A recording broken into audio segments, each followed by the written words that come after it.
Il y a des vérités qu'aucun homme ne dit à voix haute. Des vérités sur l'esprit féminin que même les plus intelligents préfèrent ignorer. Parce qu'elles dérangent, parce qu'elles révèlent un pouvoir invisible, celui que peu d'hommes comprennent, mais que tous subissent. Machiavel disait, « Celui qui comprend les émotions contrôle le monde. » Et dans le monde moderne, ce pouvoir ne passe plus par la guerre, ni par la force, mais par la compréhension du féminin. Tu crois connaître les femmes? Tu penses qu'elles réagissent à ce qu'elles disent? Tu te trompes. Elles réagissent à ce qu'elles ressentent, et celui qui sait jouer avec ses émotions sans jamais les brusquer, celui-là détient une supériorité invisible. Ce que tu vas découvrir ici n'est pas de la séduction, c'est de la stratégie émotionnelle. Une plongée dans les failles les plus cachées du psychisme féminin, celle qui transforme un simple homme en centre d'attraction émotionnelle. Prépare-toi à voir le monde différemment. Car à partir de maintenant, chaque regard, chaque réaction, chaque mot prendra un nouveau sens. Tu ne verras plus jamais les comportements féminins comme avant, et peut-être même que tu ne te verras plus, toi, comme avant. Avant qu'on aille plus loin, souviens-toi de ceci, les hommes ordinaires écoutent, mais seuls les stratèges cherchent à comprendre. Alors, si tu veux continuer à décoder ce que les autres ne voient pas, abonne-toi maintenant, et entre dans le cercle de ceux qui ne subissent plus les émotions, mais les contrôlent. Tout commence par un regard. Un compliment. Une réaction qui fait briller les yeux, ne serait-ce qu'un instant. Ce moment, anodin en apparence, est en réalité le point de départ d'un mécanisme profond, une faille émotionnelle si subtile qu'elle gouverne bien plus de comportements qu'on ne l'imagine. Machiavel aurait observé ce phénomène avec le calme d'un stratège. Ce n'est pas le pouvoir qui corrompt, c'est la dépendance qu'il crée. Et dans le monde des émotions féminines, cette dépendance ne naît pas du manque d'amour, mais du besoin d'être vu, validé, reconnu. C'est ici que commence le véritable jeu psychologique, celui où la douceur devient influence, et où la validation devient une monnaie plus précieuse que l'or. C'est ce que l'on appelle l'addiction à la validation. Machiavel aurait dit, ce n'est pas le pouvoir qui corrompt, c'est la dépendance qu'il crée. Et dans le domaine émotionnel, la dépendance la plus silencieuse et la plus universelle est celle de la validation. Sous la surface des comportements modernes, dans le flux des réseaux sociaux, des messages, des regards et des mots, il existe une mécanique invisible, le besoin d'être reconnu. Chez l'esprit féminin, ce besoin ne relève pas simplement de la vanité, il touche quelque chose de biologique, de primal, de profondément ancré dans la structure chimique du cerveau. Chaque fois qu'une femme reçoit un compliment sincère, chaque fois qu'elle perçoit un signe d'approbation ou d'intérêt, le cerveau libère un influx de dopamine. Cette molécule du plaisir, la même qui se déclenche après une victoire, ou après l'usage d'une substance euphorisante, agit comme une récompense interne. C'est une émotion chimique, pas une idée morale. Et c'est ce qui la rend si puissante, si insidieuse, et si difficile à contrôler. Mais voici le piège, le cerveau s'adapte. Ce qui, autrefois, suffisait à éveiller le plaisir, devient vite une norme. Et comme toute drogue, la validation exige alors une dose plus forte, un compliment plus rare, une attention plus ciblée. La satisfaction s'érode, remplacée par un manque. Un manque subtil, mais persistant. C'est ainsi que naît l'addiction émotionnelle. Et Machiavel, dans son intelligence glaciale, l'aurait observé avec fascination. Il aurait vu là le levier le plus discret du pouvoir relationnel, donner et retenir la reconnaissance avec stratégie. La rareté crée la puissance. L'abondance crée l'oubli. Celui qui comprend cela ne gaspille pas ses mots. Il les compte, les dose, les temporise. Il ne complimente pas par habitude, il récompense par discernement. Chaque validation devient alors un événement, un privilège, un signe de valeur perçue. Et l'esprit féminin, sans s'en rendre compte, entre dans un cycle de recherche, chercher à regagner ce regard, cette phrase, ce signe qui la faisait se sentir unique. Plus la validation est rare, plus elle devient précieuse. Plus elle est mesurée, plus elle se transforme en source de pouvoir. L'homme qui distribue ses compliments comme on distribue des pièces perd son autorité émotionnelle. Mais celui qui en fait une ressource rare, qui accorde la reconnaissance comme un roi accorde ses faveurs, devient une référence psychologique. Une présence qu'on veut mériter, même lorsqu'elle se tait. Donne trop, et ton don devient une dette. Donne peu, et ton silence devient un mystère. Cette phrase contient l'essence même du pouvoir subtil, il ne s'agit pas de manipuler, mais de calibrer. La différence est immense. L'homme machiavélien n'est pas froid, il est précis. Là où l'homme émotif agit par impulsion, lui agit par intention. Dans la dynamique entre les sexes, les femmes les plus admirées ne recherchent pas seulement l'amour ou l'attention. Elles recherchent l'attention psychologique, le sentiment de progression vers une validation jamais tout à fait acquise. Car la quête de reconnaissance maintient vivant le désir. Et le désir, c'est la vie du lien. Ainsi, celui qui se montre trop disponible tue l'attention, et avec elle, la fascination. Celui qui donne tout d'un coup ne garde rien à offrir. Et l'esprit féminin, naturellement curieux, naturellement orienté vers la découverte, se détourne de ce qui ne provoque plus de questions. Pourquoi les femmes se lacellent souvent des hommes trop gentils? Ce n'est pas la bonté qu'elles fuient, c'est l'absence de relief émotionnel. La prévisibilité tue l'attraction comme le silence tue la musique. Elles ne veulent pas la guerre, mais elles veulent sentir que la paix est méritée. Et c'est là que se cache le secret de l'équilibre machiavélien. Il ne s'agit pas de retirer, mais de réguler. De faire ressentir, non par excès, mais par contraste. L'indifférence totale est une arme trop brutale. Mais la validation rare, subtile, placée au moment exact où l'esprit en a besoin, devient un instrument de pouvoir d'une précision redoutable. Un compliment sincère, offert après une période de distance, vaut 100 fois plus que 1000 mots répétés chaque jour. Parce qu'il réactive le plaisir de la rareté. Et ce plaisir lie plus fort que l'amour lui-même. Les femmes ne tombent pas amoureuses d'un homme pour ce qu'il dit, mais pour ce qu'elles ressentent quand il le dit. Elles cherchent inconsciemment celui qui sait parler au moment où le silence pesait le plus. C'est la symphonie de la validation, un équilibre fragile entre manque et réponse.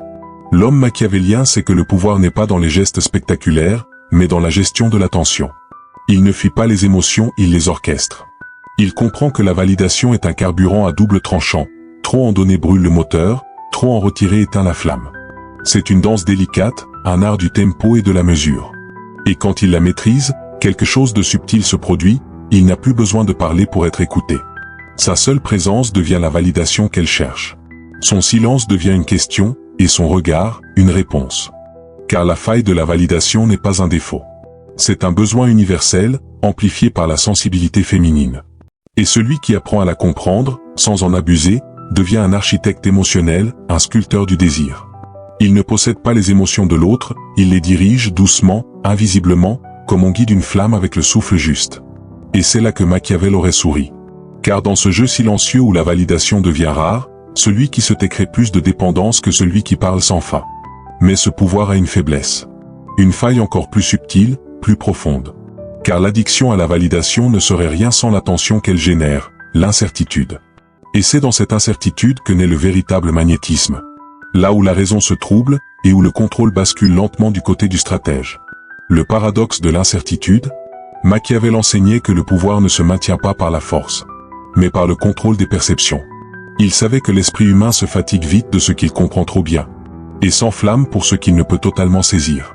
C'est dans cet espace d'ombre, entre la clarté et le mystère, que naît la tension la plus puissante, l'incertitude. L'incertitude n'est pas un hasard psychologique, c'est une ingénierie du désir. Les femmes disent vouloir de la stabilité, mais leur nature émotionnelle, façonnée par des siècles d'instinct de survie et d'attachement, est stimulée par l'imprévisible. Leur cerveau s'éveille non pas dans la certitude, mais dans l'ambiguïté maîtrisée. C'est là que la plupart des hommes échouent. Ils cherchent à rassurer, à se montrer constants, à donner tout. Mais le confort émotionnel prolongé est l'ennemi du désir. Quand tout est clair, il n'y a plus rien à deviner. Et quand il n'y a plus rien à deviner, il n'y a plus rien à ressentir. L'homme stratégique, lui, comprend que le mystère est une forme de pouvoir. Il ne ment pas, il dose la vérité. Il laisse les zones d'ombre ouvertes, comme des énigmes à résoudre, car il sait que l'esprit humain déteste les questions sans réponse. La psychologie moderne appelle cela l'effet Zeigarnik, le besoin profond de terminer les histoires inachevées, de comprendre les situations suspendues. Et le machiavélien, maître des émotions, sait que ce besoin est le moteur de l'attachement. L'homme qui se dévoile entièrement cesse d'inspirer la curiosité. Et sans curiosité, le pouvoir s'éteint. Les femmes, dans leur quête naturelle de compréhension, cherchent toujours à décoder ce qui leur échappe. C'est un réflexe, pas un choix. Leur esprit se nourrit du détail, du non-dit, du symbole caché dans une phrase. Et lorsqu'un homme sait entretenir cette tension subtile, il devient la question à laquelle elles ne peuvent cesser de penser. Chaque silence devient un message. Chaque absence, une présence amplifiée. Chaque retard est une forme de contrôle. Ce n'est pas de la manipulation, c'est de la gestion de perception. Et dans ce jeu, celui qui parle le moins influence le plus. Celui qui laisse les autres chercher les réponses devient celui que l'on ne cesse de chercher. L'homme naïf croit qu'il faut toujours rassurer. Il pense qu'un silence crée le doute, et que le doute détruit l'amour. Mais c'est l'inverse. L'amour ne s'éteint pas dans le doute, il y trouve son oxygène. Ce n'est pas l'incertitude qui détruit les liens. C'est la routine, l'absence de mystère. Le fait d'être trop lisible, trop explicable. L'homme stratégique joue avec la lumière. Il s'expose juste assez pour fasciner, mais jamais assez pour être compris.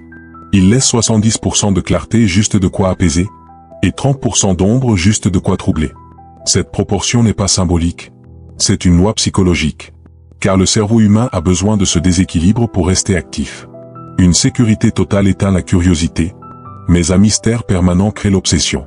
Entre ces deux extrêmes se trouve le territoire du pouvoir. L'homme machiavélien s'y promène avec une précision d'orfèvre. Il montre parfois sa vulnérabilité, mais jamais au point d'être déchiffré. Il révèle un souvenir, mais garde le contexte. Il exprime une émotion, mais retient l'origine. Il donne à penser, jamais à tout savoir. Et dans ce dosage minutieux, il provoque ce que les stratèges appellent la dépendance cognitive. L'autre commence à penser à lui non parce qu'il est présent, mais parce qu'il est inachevé. L'esprit féminin, naturellement attentif aux nuances, commence à vouloir comprendre ce qui n'est pas dit, à combler les vides par l'imagination. Et l'imagination, quand elle s'unit à l'émotion, devient la forme la plus puissante de l'attachement. Ce qu'une femme imagine d'un homme est toujours plus fort que ce qu'elle sait de lui. Cette vérité, Machiavel l'aurait transformée en stratégie. Car l'homme qui contrôle la perception d'un autre n'a pas besoin de le convaincre, il lui suffit de le laisser conclure seul. Et plus cette conclusion est personnelle, plus elle devient inébranlable. C'est ainsi que naît le paradoxe. Les femmes pensent vouloir la transparence, mais elles désirent le mystère. Elles affirment chercher la stabilité, mais elles vibrent pour l'imprévisible. Elles réclament la clarté, mais tombent amoureuses de ceux qu'elles ne comprennent pas totalement. L'homme machiavélien ne contredit pas cette nature, il l'utilise. Il laisse flotter le doute comme une brume légère. Suffisamment épaisse pour intriguer, jamais assez dense pour effrayer. Il entretient une tension psychologique maîtrisée, où chaque geste, chaque absence, chaque mot devient un mouvement calculé sur l'échiquier émotionnel. Son silence devient un miroir. Son regard, une question suspendue. Sa distance, une invitation à se rapprocher. Et plus elle cherche à comprendre, plus elle s'enfonce dans le jeu de sa propre curiosité. C'est là le cœur du pouvoir machiavélien. Diriger sans imposer, influencer sans parler, posséder sans saisir. L'incertitude n'est pas un désordre, c'est un ordre caché. Un équilibre fragile entre manque et satisfaction. Celui qui sait le maintenir détient la clé de la fascination durable. Car ce n'est pas la certitude qui attache, c'est le sentiment de ne pas encore tout savoir. Et c'est ce que la plupart des hommes oublient. Quand elles cessent de se poser des questions, elles cessent de te désirer. Alors, le stratège entretient la question. Il devient son mystère préféré. Il sait que dans ce jeu d'ombre et de lumière, le manque est plus fort que la possession, et le doute plus durable que la certitude. Le mystère est une arme plus tranchante que la vérité. Mais au sein de ce mystère se cache une autre vérité, plus animale, plus instinctive, et encore plus dangereuse à comprendre. Car si l'incertitude maintient l'intérêt, la rivalité l'intensifie. Et dans le cœur féminin, cette rivalité n'est jamais un accident. C'est une force primitive héritée de la nature elle-même. Avant d'aller plus loin, observe-toi en train d'écouter, et retiens ceci. Comprendre, c'est déjà dominer. Et si tu veux continuer à maîtriser ce que d'autres subissent, abonne-toi, parce que le pouvoir commence toujours par une prise de conscience. Aussi bizarre que ça puisse être, l'instinct de compétition féminine est l'un des points clés à maîtriser. Machiavel écrivait dans Le Prince. Le pouvoir n'existe que par comparaison. Cette phrase, aussi simple que tranchante, résume un principe fondamental de la psychologie humaine. Car rien ne prend de valeur en soi. Tout se mesure, se juge, se désire en fonction de ce que d'autres regardent, convoitent ou craignent. Et dans le monde silencieux des émotions, cette loi s'exprime avec une intensité particulière, la rivalité féminine. Les femmes n'aiment pas seulement ce qu'elles désirent. Elles aiment ce que d'autres désirent aussi. C'est un mécanisme de validation sociale inscrit dans les fibres les plus anciennes de l'esprit humain. Un instinct invisible, hérité d'une époque où la survie dépendait du choix du compagnon le plus fort, le plus capable de protéger, de diriger, d'inspirer. Au fil des siècles, ce réflexe s'est transformé, mais il n'a jamais disparu. Il s'est simplement déplacé, des plaines tribales aux salons modernes, des clans aux cercles sociaux, des chasses à la conversation. Aujourd'hui, il ne s'agit plus de capturer un chasseur, mais de retenir l'attention d'un homme que d'autres estiment rare. Lorsqu'une femme perçoit, même inconsciemment, qu'un homme attire le regard d'autres femmes, quelque chose s'allume dans son esprit, une tension subtile, presque électrique, un signal de valeur, de rareté, de statut. C'est ce que les stratèges modernes appellent la preuve sociale émotionnelle. Et Machiavel, bien avant eux, l'aurait compris d'un seul regard. Ce que plusieurs veulent, je veux aussi, car le désir collectif ne se trompe jamais. Le désir humain est mimétique, on désire ce que l'autre désire, parce que ce désir devient une validation de valeur. Ce n'est pas la logique qui décide, c'est le réflexe biologique du choix optimal. La rivalité féminine n'est donc pas une faiblesse. C'est une boussole invisible, programmée pour orienter l'attention vers ce qui est perçu comme le plus digne. Le cerveau limbique, cette partie ancienne de notre système nerveux, celle qui précède la raison, réagit à la rareté comme à un signal de survie. Ce qui est rare est précieux, et ce qui est convoité devient urgent. Ainsi, lorsqu'une femme voit qu'un homme est apprécié, respecté, ou même simplement remarqué par d'autres, une alarme silencieuse se déclenche. Pas de peur, mais une compétition instinctive. Un besoin de se distinguer, de mériter cette attention, de prouver qu'elle peut la garder mieux que les autres.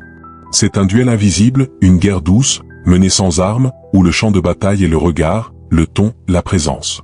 Et l'homme au centre de cette tension devient un symbole, celui qu'on désire non pour ce qu'il donne, mais pour ce qu'il inspire chez les autres. Le machiavélien, lui, comprend ce phénomène. Il n'a pas besoin de le provoquer, il sait qu'il existe déjà, dans les plis même de la nature humaine. Il ne crée pas la jalousie, il la révèle. Il laisse son environnement parler pour lui, sans jamais se vanter, sans jamais appuyer le trait. Son charisme agit en silence. Sa prestance, son détachement, son calme maîtrisé, font sentir qu'il n'est pas un homme accessible, mais un homme choisi. L'homme faible dit, je suis loyal, je ne regarde personne d'autre. L'homme naïf dit, je veux te rassurer, je suis à toi seul. L'homme machiavélien, lui, ne dit rien. Il laisse simplement transparaître, à travers sa manière d'exister, qu'il est un homme dont la présence attire naturellement l'attention. Un homme rare, qui n'a pas besoin de séduire, car le monde le fait pour lui. L'homme sage ne prive pas, il rappelle la valeur de ce qu'il offre. Ainsi, il n'a pas besoin d'entretenir la compétition, sa seule existence suffit à la déclencher. Quand elle sent qu'il peut plaire, qu'il est désiré ou admiré, elle se redresse, se réinvente, elle ravive sa flamme.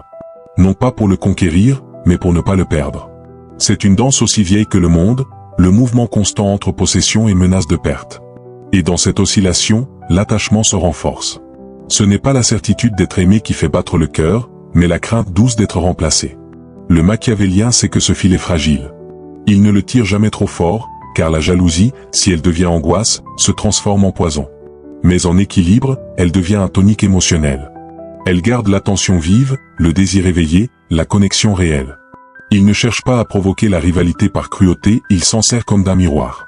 Car c'est souvent à travers la peur de perdre qu'une femme réalise la valeur de ce qu'elle possède. L'homme qui ne comprend pas cela se perd dans les mots, tandis que l'homme lucide laisse la situation parler d'elle-même. Et cette situation parle toujours. La rareté est le cœur du pouvoir.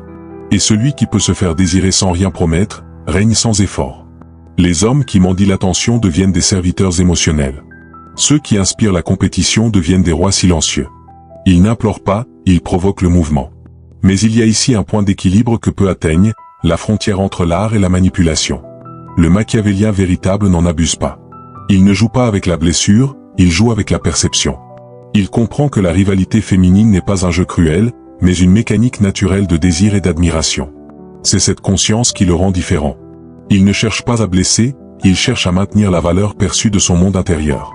Et en cela, il devient non pas un manipulateur, mais un symbole de rareté, un homme qui inspire sans parler, et qui reste désiré même dans son absence. L'esprit féminin n'est jamais plus vivant que lorsqu'il observe, compare, et ressent la tension de la conquête. Et celui qui comprend cela ne lutte plus contre cette nature, il la guide avec élégance. Le pouvoir ne s'impose pas, il se révèle à travers ceux qui le reconnaissent. Mais ce pouvoir, aussi fascinant soit-il, n'a de sens que s'il repose sur un centre stable. Car sans ancrage, la stratégie devient théâtre.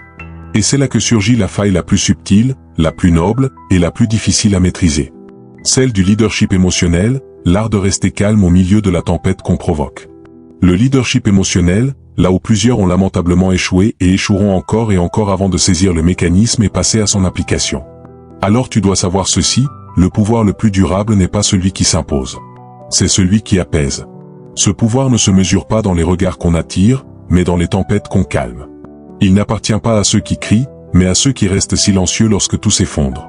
Dans la tempête des émotions féminines, celui qui garde son calme devient un repère. Ce n'est pas un hasard si les femmes tombent rarement amoureuses des hommes parfaits, mais souvent des hommes stables, ceux dont le regard ne vacille pas quand le monde tremble. Machiavel aurait dit, « Le prince qui garde sa sérénité au milieu du chaos, devient pour les autres un abri. » Et dans ce mot, réside toute la puissance du leadership émotionnel.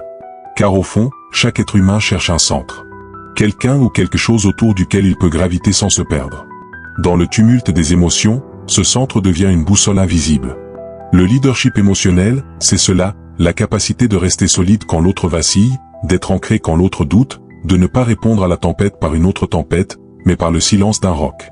Ce n'est pas un jeu de pouvoir, mais un art de présence.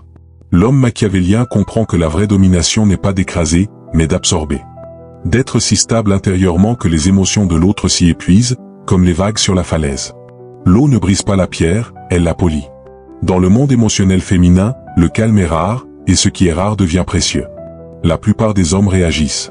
Ils s'agitent, s'emportent, s'expliquent, argumentent comme s'ils pouvaient dompter l'ouragan par le bruit. Mais le stratège, lui, ne cherche pas à avoir raison. Il cherche à rester aligné. Car il sait que l'instant où il perd sa paix, il perd aussi son pouvoir. La femme, dans sa nature intuitive, n'est pas attirée par la perfection rationnelle, mais par la solidité émotionnelle.